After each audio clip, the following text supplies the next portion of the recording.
Got around console money to spend, and you re-stuck between a PS5 and a budget PC built with an RTX 4060? One of these options definitely ages better, but it's not for everyone. So let's break it down.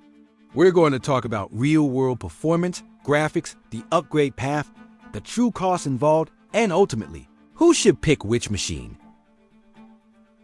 I promise. This is a no fanboy zone, just the facts you need to make the right choice for your wallet and your gaming habits. Let's start with the PlayStation 5. The PS5's biggest selling point is its simplicity.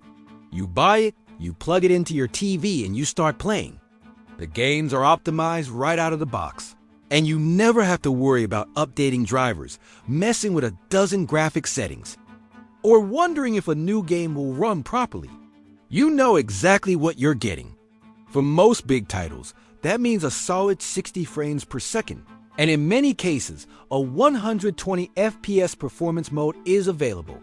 There's zero build stress, and upfront, it's almost always the cheaper option to get into high-quality gaming.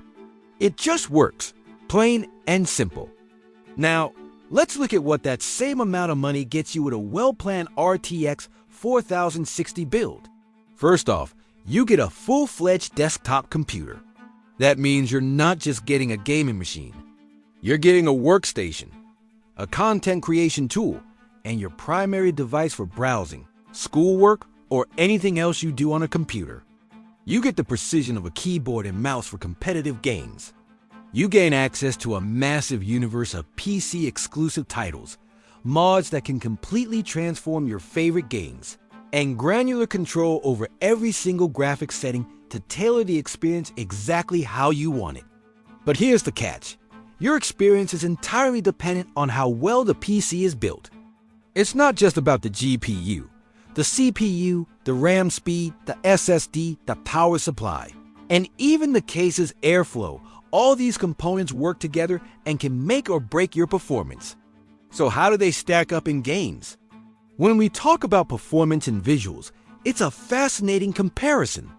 At a 1080p resolution, a well-balanced system with an RTX 4060 can often match, and in many titles, even beat the PS5's performance, especially when you factor in technologies like NVIDIA's DLSS, which can give you a huge frame rate boost.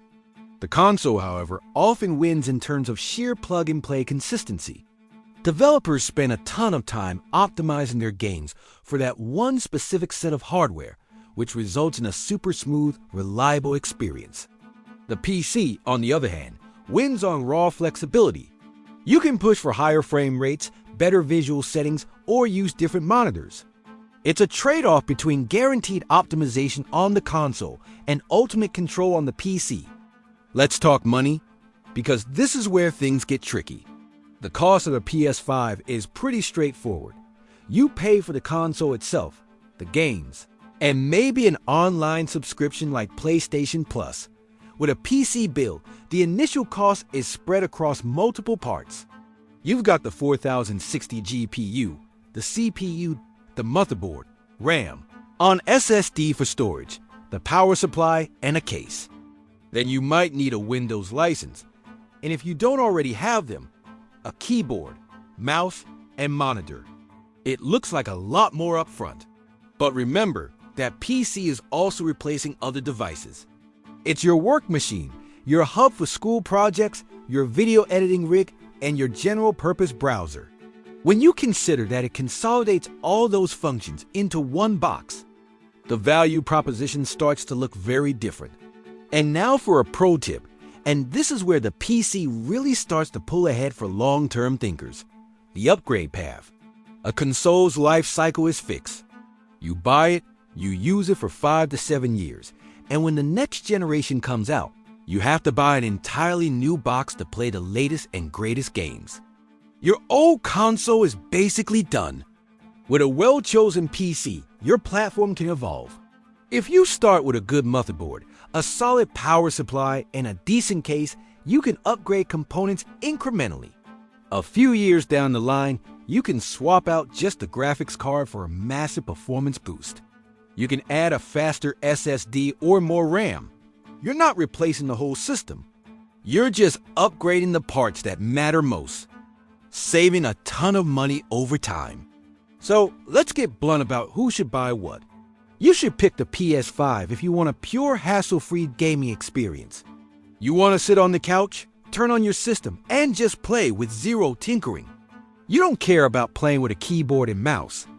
You're not interested in modding games, and you value the ecosystem of PlayStation exclusives and a super optimized experience. It's an amazing gaming appliance. On the other hand, you should seriously consider the RTX 4060 PC if you want a single machine that does it all: gaming, work, school, and content creation. You enjoy tweaking settings to get the perfect balance of graphics and performance. You like the idea of being able to upgrade your hardware over the next 3 to 5 years instead of starting from scratch. It's an investment in a flexible, powerful platform that grows with you. In the end, it really comes down to your priorities. In the short term, the PS5 often feels simpler and can be cheaper to get started with. But in the long term, a smartly built RTX 4060 PC can provide incredible value as your main machine for everything, not just a gaming toy. Its versatility and upgradability are powerful advantages. If you're interested in seeing what a real console killer 4060 build looks like, one that avoids all the clickbait and actually delivers on performance, make sure you subscribe. I'll be sharing a full parts list in an upcoming video. Thanks for watching, and I'll see you in the next one.